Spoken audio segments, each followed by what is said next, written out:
اور ہم ہی نے زمین میں تمہارا ٹھکانہ بنایا اور اس میں تمہارے لیے اسباب معیشت پیدا کیے، مگر تم کم ہی شکر کرتے ہو۔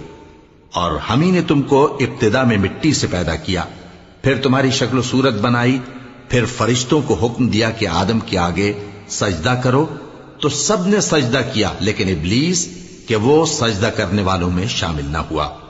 اللہ نے فرمایا، جب میں نے تجھ کو بھی حکم دیا تھا تو کس چیز نے تجھے سجدہ کرنے سے باز رکھا؟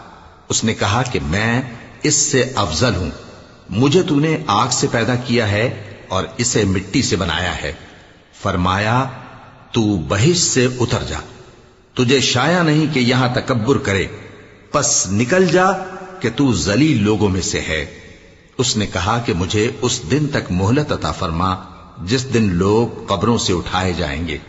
فرمایا، اچھا، تجھ کو مہلت دی جاتی ہے۔